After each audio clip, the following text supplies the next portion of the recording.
आशे भी हैं और कुछ इलाज। तो पहले हम कुछ इलाज ले लेते हैं, क्या फरमाएंगे? सल्लल्लाहु अलैहि हबीब सल्लल्लाहु तआला मुहम्मद सल्लल्लाहु अलैहि वसल्लम। अल्लाह करीम हमारे मरीज़ों पर नज़र रहमत फरमाए। कब्ज़ के हवाले से पूछा था। कब्ज़ के लिए ये है कि पानी ज़्यादा पिया जाए और सब्ज़ियों का, फ्रूट का इस्तेमाल करें। अमरूद इसमें मुफीद होता है, पपीता मुफीद होता है। अंजीर जो है वो दूध में डालकर 3-4 अंजीर दूध में पका ली जाए। अच्छा। टुकड़े करके अंजीर के दूध में डाल के 1 गिलास दूध, आधा गिलास दूध डालकर उसको पका लें और जब वो अच्छी तरह पक जाए तो दूध भी पी लें, अंजीर भी खा लें अगर इसकी जेब इजाज़त देती है। सस्ता इलाज भी है। सस्ता इलाज ये है कि गुलकंद मिलती है।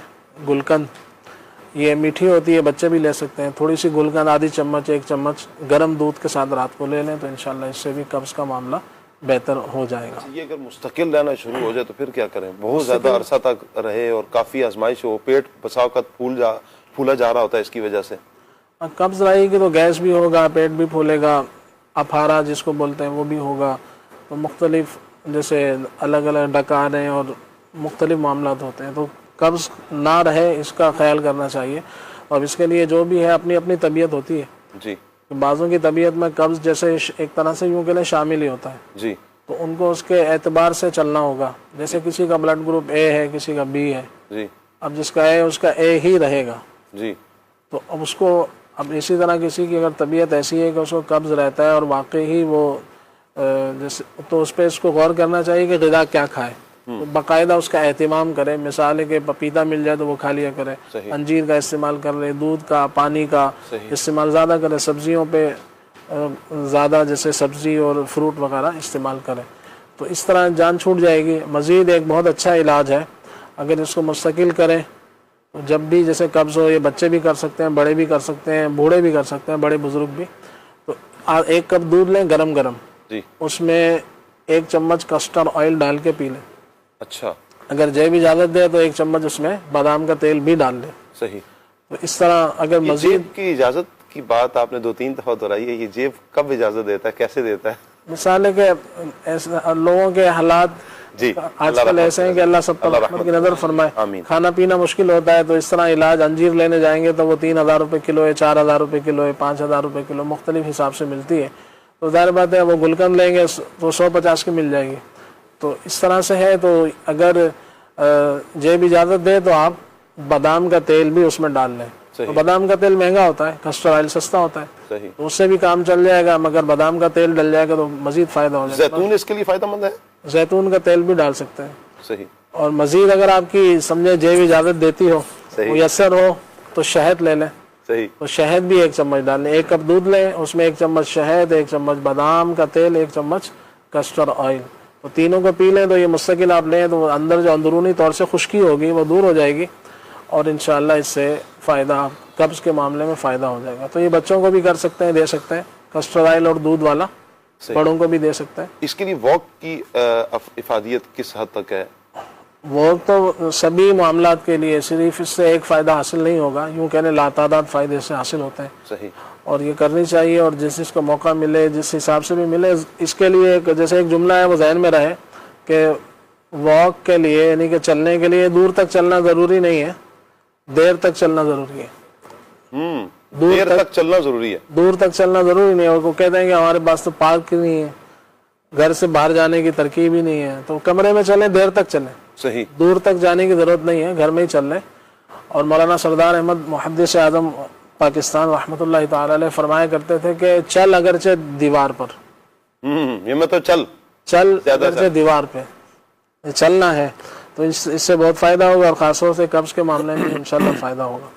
चंबल का इलाज पूछा था। चंबल के हवाले से ये कि इसका बाकायदा इलाज करना होता है, पुराने ये मसाइल होता है। इसके लिए मैं परहेज़ अर्ज़ कर देता हूँ कि जैसे बड़े का गोश्त है और ख़ासतौर से वो छोड़ दें, तेल मिर्च मसाले, तली हुई चीज़ें, कोई पकौड़े समोसे टाइप की चीज़ें वो ना लें, सादी ग़िज़ा का इस्तेमाल करें।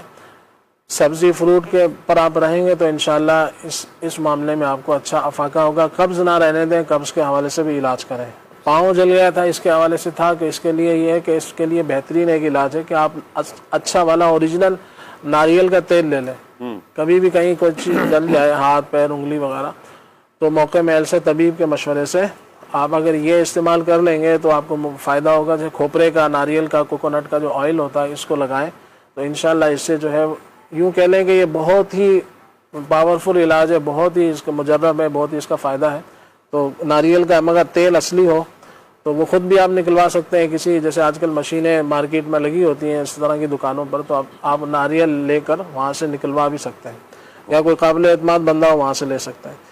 अर्कुन निसा का रूहानी इलाज पूछा तो इसके लिए चलते फिरते या गनीजू या सलामो ये पढ़ते रहें। और इसके लिए भी जैसे बड़े का गोश्त है, कलेजी है, पाए है, तो इस तरह की चीज़ों से बचना इसमें मुफीद होगा। और इसके लिए एक जड़ी बूटी आती है असगंध के नाम से, असगंध ये 100 ग्राम आप ले लें। इसी तरह से सौंठ, खुश्क जो अदरक होती है इसको कहा जाता है, सुंड भी कहते हैं पंजाबी में। सही। तो ये 100 ग्राम ये ले लें और 100 ग्राम असगंध मैंने कहा, और 100 ग्राम जो है वो इसके अंदर आप वो डाल लें गोंद कीकर की जो गोंद होती है वो इसमें शामिल कर लें। 3 चीज़ें हो गई। और अगर शुगर वगैरह नहीं तो 100 ग्राम इसमें मिश्री शामिल कर लें, उसको पीस के रख लें, तो सुबह शाम 1-1 चम्मच इस्तेमाल कर लें, तो इंशाल्लाह ये इस तरह के दर्दों वगैरह में मुफीद होगी। बाल सफ़ेद हो रहे हैं, बाल झड़ भी रहे हैं, तो इसके लिए बाल सफ़ेदी के एतबार से चावल की कसरत ना करें, जो ठंडी चीज़ें हैं उससे बचें, तो इंशाल्लाह बालों का जो सफ़ेदी की तरफ आ रहे हैं तो वो कम हो जाएंगे। और इसके लिए मुस्तकिल मिजाजी के साथ आप आमले का मुरब्बा इस्तेमाल करें। जिनके बाल झड़ रहे हैं वो भी, जिनके सफ़ेद हो रहे हैं तो वो भी, अगर जैसे 2 पीस सुबह ले लें या फिर 1 पीस सुबह खा लें, 1 शाम खा लें। आमले का मुरब्बा ये इसे औले भी कहा जाता है, पंजाब में इसको औले का मुरब्बा कहा जाता है। तो ये 1-1 पीस सुबह शाम खा लें, या इकट्ठे 2 पीस सुबह इसको खा लें, तो इंशाल्लाह ये इसमें मुफीद होगा। और अंजीर का इस्तेमाल भी करें। बाद औक़ात बाल झड़ रहे होते हैं तो उसकी वजह ये होती है कि खून की कमी होती है, तो अंजीर इंशाल्लाह खून की कमी को भी पूरा करेगी और जिस्म में ताकत भी देगी, तो बालों का झड़ना भी इसमें रुक जाएगा। और बाद औक़ात कमज़ोरी के बायस भी बाल सफ़ेद हो रहे होते हैं, तो अंजीर जो है जिस्म को ताकत भी देगी। और साथ साथ जो मैंने अर्ज़ किया आमले का मुरब्बा, ये 2 पीस सुबह रोज़ाना खा लिए जाएँ, तो इस इंशाअल्लाह मुफीद होगा। और दिल के पट्टे कमज़ोर हैं, इस हवाले से फरमाया, अल्लाह पाक रहमत की नज़र फरमाए। इसके लिए ये है कि आप ग़िज़ा के एतबार से एक मुरब्बा आता है, बही का मुरब्बा, बही, इसको सफ़रजल भी कहते हैं, हदीस पाक में भी इसका जिक्र खैर है। तो ये आप अपने तबीब के मशवरे से इसको इस्तेमाल कर सकते हैं। इसका 1 पीस रोज़ाना आप खा लीजिए। ये यूँ कह लें कि अमरूद की तरह एक छोटा सा पीस होता है, या छोटा सेब कह लें, तो ये आधा सुबह खा लें, आधा शाम खा लें, एक साथ ये खा लें, तो इससे इंशाल्लाह आपको काफ़ी अफाका होगा। मज़ीद ये कि आमले का मुरब्बे का भी जिक्र हुआ, तो ये आमले का मुरब्बा 2 अदद लेकर, और साथ में जैसे अर्के गुलाब 3-4 चम्मच, अगर असली आपको मिल जाता है तो 3-4 चम्मच अर्के गुलाब इस्तेमाल कर लें इसके साथ, तो इंशाल्लाह ये मुफीद होगा। मज़ीद इसको बेहतर करना है तो आमले के मुरब्बे के साथ 2-3 चांदी के वर्क आप लपेट लें, असली वाले अगर आपको मिल जाते हैं तो साथ में आमले का मुरब्बा खा लें, साथ में 3-4 चम्मच अर्के गुलाब के पी लें, तो इंशाल्लाह दिल के हवाले से ये मुफीद होगा। ज़बरदस्त। और खून की कमी के एतबार से वो बच्चे का जिक्र किया, तो उसमें ये नहीं मालूम कि वो अपनी वालिदा का जैसे दूध पीते हैं, फीड करते हैं, और बाद औक़ात माँ ऐसी कुछ बेहतियातियाँ कर रही होती है, तो उसकी वजह से भी कुछ मामला होते हैं। तो ये है कि ठंडी चीज़ों से फिर भी बच्चे को बचाया जाए, ठंडी चीज़ें जो होती हैं वो ना दी जाएँ। तो अंजीर आप अपने तबीब से मशवरा कर लें, अंजीर इसमें बहुत ज़्यादा मुफीद है। सही। बाद इनको यूँ ना करें कि जैसे गाजर और चुकंदर के जूस ना पिलाएं, वो भी खून के लिए लोग पीते हैं जी। तो बच्चा है उसको ठंड वगैरह लग सकती है, ठंडी चीज़ है, तो इंशाल्लाह इनके लिए अंजीर मुफीद होगी। अंजीर, 1 अंजीर ले लें। अंजीर है, किशमिश है, ये जो है काली किशमिश ज़्यादा मुफीद होती है, तो ये इसके लिए मुफीद है, लेकिन इनकी उम्र छोटी है, तो इसके लिए अच्छी तरह से जैसे बाकायदा तबीब से मशवरा करके फिर अगर अंजीर 1 आध इनको खिलानी हो तो रोज़ाना खिलाएं, इससे फ़ायदा होगा। अच्छा, बच्चों में ही बच्चों की बात चली है, तो बाज़ औक़ात बच्चों को भूख नहीं लगती या खाना नहीं खाते हैं, दूध पी लिया, थोड़ा सा पी लिया, बस वो फिर पूरा दिन वालिदैन पीछे दौड़ते रहते हैं, कुछ खा लो कुछ खा लो, तो इसके लिए क्या किया जाए? इसके लिए ये किया जाए कि बच्चे खा रहे होते हैं लेकिन बाहर की चीज़ें, तो उससे उनकी भूख आमतौर से मर जाती है, तो इसलिए कोशिश करें कि बाहर की चीज़ें वो ना खाएं। सही। और अगर इसके भूख के इजाफे के लिए तो एक बहुत अच्छी चीज़ है अनार का मौसम हो तो बच्चों को अनार खिलाएं, अनार का जूस पिला दें, वैसे ही खिला दें, जिससे इनकी इंशाल्लाह भूख में फ़ायदा होगा। अनार ना मिले तो थोड़े से अनारदाने ले लें, जैसे 50 ग्राम अनारदाने, वो खुश्क मिल जाते हैं ना जी जी दुकानों से, 50 ग्राम वो ले लें, 50 ग्राम इसके अंदर गुड़ मिला लें। सही।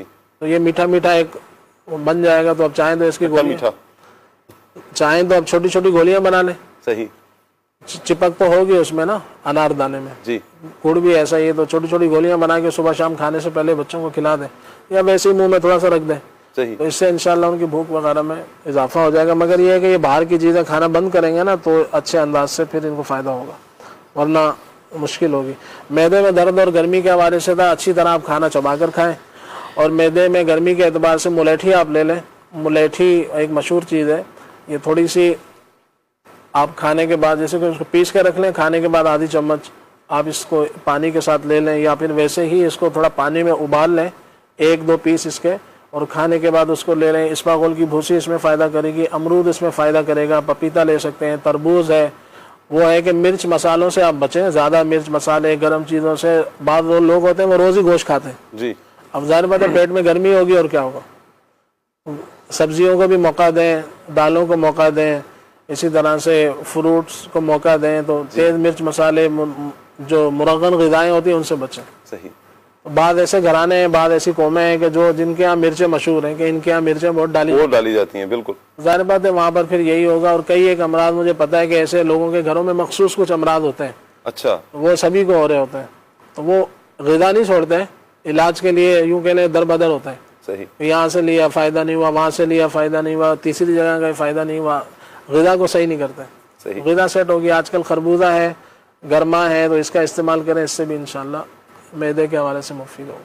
अच्छा, कुछ अनार में इसमें बहुत मुफीद है। कुछ और मैसेज भी हैं इलाज के हवाले से? आपके हो गया मुकम्मल, तो मैं कुछ और बढ़ा दूं? वज़न कम करने का रह गया। वज़न कम करने के लिए यहाँ एक मैसेज है कि खलील भाई से पूछ कर बता दिए कि वज़न कम करने के लिए कौन सी ड्रिंक इस्तेमाल की जाए। अर्ज कर देता हूँ, देखें शहद से अच्छी कोई ड्रिंक नहीं है। शहद से अच्छी? वाह। तो इसका आप इस्तेमाल करें सुबह जो है, क्योंकि कुरान पाक में इसका जिक्र खैर है जी, शिफा ही शिफा है। और अपने तबीब के मशवरे से जो भी इलाज बताए जा रहे हैं वो अपने तबीब के मशवरे से कीजिए। तो सुबह खाली पेट 1 गिलास गर्म पानी लेकर उसमें 1 चम्मच असली शहद का डाल दें जी, और साथ में आधा नींबू उसमें शामिल कर लें। तो इसको आप इस रोज़ाना इस्तेमाल करें तो ये बच्चों के लिए भी मुफीद है। जैसे बच्चों को दवाओं से बचाना चाहिए, बाद बच्चे होते हैं बिल्कुल मोटे से हो जाते हैं जी, तो उनको यही इलाज करा दें, खुद भी कर लें आप। तो शहद है थोड़ा सा, बच्चों के लिए तो नींबू थोड़ा सा ही काफ़ी है, 1/4 से भी आधा। जो बड़ा है वो आधा नींबू उसमें निचोड़ ले, दरमियाने साइज़ का 1 चम्मच शहद और 1 गिलास गर्म पानी। तो ये रोज़ाना सुबह पी लें, इससे इंशाल्लाह मुफीद होगा। बाकी जो जिनको वेट कम करने का शौक़ है, जज्बा है, तो वो सबसे पहले अपने चावल बंद करें। चावल बंद करेंगे तो इंशाल्लाह इससे फ़ायदा होगा। चावल है, आलू है, बाहर की जो चीज़ें हैं, पराठे हैं, पराठे खाने वाला जो है ना उसका वज़न कम ही मुश्किल ही है कि कम हो। तो इस तरह की चीज़ों से नहीं कि खाना पहले है उसके बाद तो सब कुछ बंद हो जाएगा। जैसे जो आपने करना है, जो आपका प्रॉब्लम है उसके हिसाब से ही ग़िज़ा होगी जी। तो अगर कोई ऐसी चीज़ है, एक तरफ वो दवा खा रहा है, दूसरी तरफ वो चावल खा रहा है, चावल वेट को बढ़ाने वाले और दूसरी तरफ वो दवा को वेट को घटाने के लिए दवा खा रहे हैं, तो फायदा कैसे होगा। जैसा मर्द है, अगर गर्मी का मर्द है तो उसको ठंडी चीज़ें खानी होंगी। अगर किसी को सर्दी ज़्यादा लगती है तो अब ज़ाहिर बात है कि वो ठंडी चीज़ें अगर खाएगा, खीरे खाए जा रहे हैं जी, तो उसकी ठंड बढ़ेगी, उसके मुताबिक उसकी ग़िज़ा होगी। सही। तो ये अच्छा खलील भाई, एक और मैसेज है, कह रहे हैं जी पाँव के तलवे बहुत ज़्यादा गर्म होते हैं, तपिश रहती है और एड़ियाँ भी फटती हैं, क्या किया जाए? ये बाज़ औक़ात इनको खुश्की के मसाइल होते हैं, बॉडी में ना ड्राइनेस बढ़ी हुई होती है, खुश्की बढ़ी हुई होती है, तो जिनकी एड़ियाँ फट रही हैं जी, तो तलवे वगैरह चलते हैं, तो इनको चाहिए कि ये जो है ना पानी अच्छे से पिए, पानी लें। और पानी जैसे 10-12 गिलास इस मौसम के अंदर 12 से 15 गिलास भी पी सकते हैं। हमारे यहाँ जैसे गर्मी का मौसम, पूरे दिन में सही, ये पानी ज़्यादा पिए, इससे बहुत अच्छा फ़ायदा होगा इसमें। बाकी जो है वो इसके अलावा बाज़ औक़ात ये रुकावटें होती हैं खून के अंदर जैसे कुछ मसाइल होते हैं, खून में गाढ़ापन होता है, उसकी वजह से भी इस तरह के मामलात होते हैं। तो अपना ग़िज़ा अच्छी रखें, जैसे सब्ज़ी है, लौकी है, टिंडे है, तोरई है, शलजम है, इस तरह की सब्जियों का अगर इस्तेमाल करेंगे और फ्रूट का इस्तेमाल कर लें तो इंशाल्लाह। और इसके लिए जो तलवे जलते हैं इसके लिए अनार बहुत ज़्यादा मुफीद है। या फिर 2-4 आलू बुखारे रात को पानी में भिगो दें, सुबह इसका पानी पी लें, तो इससे इंशाल्लाह गर्माइश वगैरह जो होती है तो वो पैरों में इंशाल्लाह वो ठीक हो जाएगी। अच्छा, जिगर की चर्बी दूर करने के लिए और यरकान का इलाज भी बता दें। कह रहे हैं गोलियां खा खा के ना मुंह में छाले बन गए, क्या करें? मुंह में छाले ज़्यादातर गर्मी से होते हैं, गर्मी के बायस होते हैं, तो इनको चाहिए कि जैसे छोटी इलायची है, अगर वो 2-3 छोटी इलायची पानी में उबाल कर उसका पानी पी सकते हैं, मुंह के छालों के लिए मुफीद है। शरबत तूसिया के नाम से, जैसे मुख्तलिफ, ये किसी का ब्रांड नहीं है, तो मुख्तलिफ जैसे कंपनियां बनाती हैं तूसिया शरबत जी, शरबत तूसिया, इसी नाम से मिलते जुलते नामों से मिलते हैं। तो ये लेकर जो है ना दिन में 2-3 बार चाट लें, ये मुंह के छालों में इंशाल्लाह मुफीद होगा। वरना मुलेठी है, मुलेठी को थोड़ा पानी में उबाल लें, इसका थोड़ा सा जैसे 2 डंडियां उसकी पानी में उबाल कर उसका पानी पी भी सकते हैं, उसके पानी से कुल्लियां भी कर सकते हैं, तो ये मुफीद होगा इसमें। अच्छा, एक मैसेज है फेसबुक पर, कह रहे हैं जी गर्मी बहुत ज्यादा लगती है, बर्दाश्त से बाहर है, क्या करें? सांस भी पिसाव, कहते हैं कि सांस लेना मुश्किल हो जाता है। इसमें सबसे पहले तो अपनी ग़िज़ा पे गौर कर लें। जैसे मैंने अर्ज़ की कि रोज़ाना अगर गोश्त खाएंगे तो गर्माइश होगी, तो ग़िज़ा को देख लें, कोई गर्म चीज़ों को थोड़ा कम करें और पानी ज़्यादा पिएँ। अगर सत्तू जैसे इस्तेमाल कर सकते हैं मौसम के हिसाब से, सत्तू है, फालसे का इस मौसम में फालसा आता है, वो इस्तेमाल कर सकते हैं। लीची अगर मिलती है वो ले लें, तरबूज ले लें, और कोशिश करें कि 2 टाइम खाना खाएं, 1 टाइम जो है फ्रूट ही खा लें। सही, तो उससे इंशाल्लाह गर्माइश कम हो जाएगी। या फिर ये कि इमली, 3-4 दाने इमली के और 4-5 दाने आलू बुखारे के, सही, इसको रात को भिगो दें, सुबह इसको जो छान इसको अच्छी तरह मसल लें, इसकी गुठलियाँ फेंक दें और इस पानी को पी लें। तो इससे जो ना ये गर्माइश, हीटअप वगैरह ये काफ़ी हद तक कम हो जाएगा। ठीक है। 13 साल की एक बच्ची है, कह रहे हैं उसका कद नहीं बढ़ रहा, कोई इलाज? इसमें ऐसे बच्चों को ना दूध, दही, लस्सी, इस तरह की चीज़ें, अंजीर भी इनको दे सकते हैं, तो इस तरह की चीज़ें इनको दें। और बाहर की अगर ये चीज़ें खाती हैं, जैसे चिप्स हैं, आलू वगैरह तले हुए जो खाते हैं बच्चे, तो इससे इनको बचाएं और इंशाल्लाह बढ़ जाएगा। इतनी 12-13 साल की उम्र में इतनी फिक्र नहीं करनी चाहिए, बढ़ जाएगा।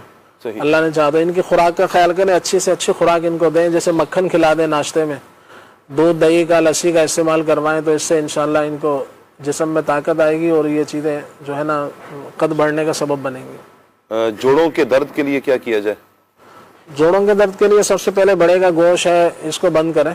सही, तो ये अगर खाते रहेंगे तो जोड़ों का दर्द ठीक नहीं होगा। अपना यूरिक एसिड का टेस्ट करवा लें, सही, कोलेस्ट्रॉल का टेस्ट करवा लें, लिपिड प्रोफाइल जिसे कहते हैं, बाद वक़्त वो बढ़ा हुआ होता है तो फिर भी खून में गाढ़ापन होता है, जिसकी वजह से ये दर्दें वगैरह होती हैं। सही, तो इसके लिए आप अगर चाहें तो, जैसे मैंने कुछ थोड़ी देर पहले एक अर्ज़ किया था कि सौंठ, जो खुश्क अदरक होती है, वो 100 ग्राम ले लें। 100 ग्राम जो है वो इसके अंदर गोंद शामिल कर लें, जो कीकर की गोंद होती है, और 100 ग्राम जो है अश्वगंध के नाम से एक जड़ी बूटी है, अश्वगंधा भी इसे कहा जाता है। तो ये तीनों 100-100 ग्राम लेकर इसको पीस लें, और चाहें तो मिश्री भी 100 ग्राम मिला सकते हैं। तो इसको फिर सफ़ूफ बना के सुबह शाम 1-1 चम्मच खाएं, तो ये जोड़ों के दर्द के लिए इंशाल्लाह मुफीद होगा। ये भी कुछ ना कर सकें तो कम से कम जो है वो अदरक ही ले लें, और उसको नाखून जितना, जैसे उंगली के एक पोरे जितनी अदरक लेकर इसको 1 कप पानी में उबाल लें, और सुबह शाम इसको 2 टाइम 3 टाइम इस्तेमाल कर लें, तो ये भी जोड़ों के दर्द में इंशाल्लाह मुफीद होगी। साथ में इसके थोड़ा सा शहद भी मिला सकते हैं। आखिरी एक और मैसेज है, और कुछ तो दुआओं के मैसेजेस हैं। फेसबुक पे भी माशाल्लाह बहुत से इस्लाम भाई ने मैसेजेस दुआओं के किए हैं, हौसला अफजाई के मैसेजेस किए हैं। एक भाई पूछ रहे हैं, खलील भाई से पूछना ये है कि मोटा होने के लिए क्या किया जाए? वैसे तो मैसेज थे वजन कम करने के लिए, एक इस्लामी पूछ रहे हैं जी मोटा होने के लिए क्या किया जाए? मोटा होने के लिए जैसे आलू वगैरह छोड़ दें। मोटा होने के लिए छोड़ दें? जी, अगर मोटा होना है तो आलू छोड़ दें। अच्छा, वजन कम करने के लिए भी छोड़ना है और मोटा होने के लिए भी आलू छोड़ने हैं? जी, उसके किसी तबीब से बैठेंगे तो वो इसकी तफसील बताएगा। अच्छा, कि वहाँ क्यों और यहाँ क्यों। सही जी, तो आलू वगैरह ना इसमें जिस्म में खुश्की पैदा करते हैं, तो बंदे को, और अगर कोई आलू खा के मोटा हुआ भी है तो उसको एक मुक्का मारेंगे वहीं गिर जाएगा, जान ही नहीं होती उसमें, जान नहीं होती, सिर्फ फूला हुआ होता है। ठीक तो इसलिए अगर मोटा होना है तो सुबह 1 कप 1 गिलास, जितनी भी आपको जैसे हैसियत हो, 1 गिलास या 1 कप दूध लेकर उसमें ना 2-3 खजूरें डाल लें, आप उसको मिल्क शेक बना लें, उसमें चाहें तो थोड़ी किशमिश मिला लें, और अगर आपकी जेब इजाज़त दे तो थोड़े से उसमें आप क्या कहते हैं कि बादाम मिला लें, वरना कम से कम खजूरें तो तकरीबन लोग मुयस्सर होती ही हैं। तो ये 2-3 4-5 मौके में से उम्र के हिसाब से 4-5 खजूरें, 7-8 खजूरें, इस तरह का मिल्क शेक बना के इसको पीते रहें, तो इंशाल्लाह इससे जो है वेट आपका बढ़ जाएगा इंशाल्लाह। कुछ कलाम 1-2 शामिल करते हैं इंशाल्लाह इख्तिताम की तरफ।